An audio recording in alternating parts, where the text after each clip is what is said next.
ਅੱਜ ਸਵੇਰੇ ਪਤਾ ਨਹੀਂ ਕਿਸ ਦਾ ਮੂੰਹ ਦੇਖ ਕੇ ਉੱਠੀ ਸੀ, ਆਪਣਾ ਹੀ ਦੇਖਿਆ ਸੀ। ਤੇ ਅੱਜ ਮੇਰੀ ਗੱਡੀ ਖਰਾਬ ਹੋ ਗਈ ਕੰਮ ਤੇ ਜਾਂਦੇ ਹੋਏ।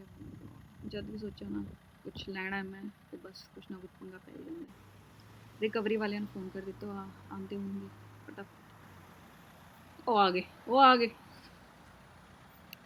ਉਹ ਅੱਗੇ ਕਿੱਥੇ ਜਾ ਰਹੇ ਹੋ? ਮੈਂ ਇੱਥੇ, ਹਾਂ ਹਾਂ ਹਾਂ, ਇਧਰ ਇਧਰ ਆ ਜਾਓ, ਆ ਜਾਓ ਬਸ।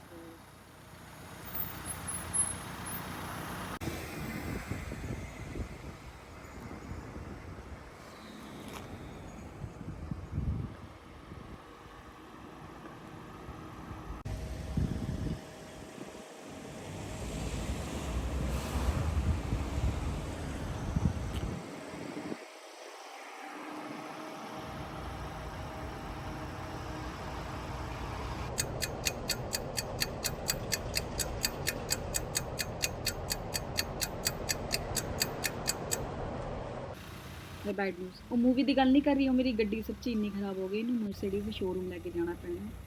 ਫਿਰ ਮੇਰਾ ਦਿਲ ਤੇ ਆਉਣ ਵਾਲਾ ਹੈ ਬਹੁਤ ਵੱਡਾ bill.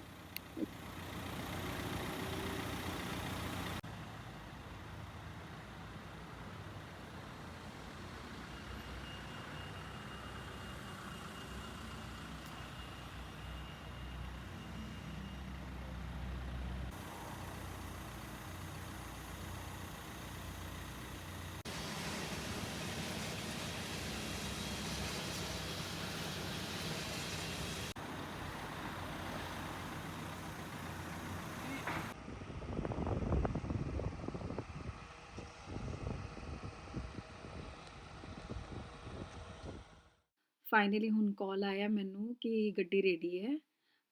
Let's go. Finger cross ਹੈ ਕਿ ਚੈੱਕ ਕਰਕੇ ਆਉਂਦਾ ਕਿ ਗੱਡੀ ਰੈਡੀ ਹੋ ਗਈ ਹੈ ਤੇ ਲੈ ਕੇ ਚਲੋ ਚਲਦੇ ਹਾਂ ਘਰ ਨੂੰ।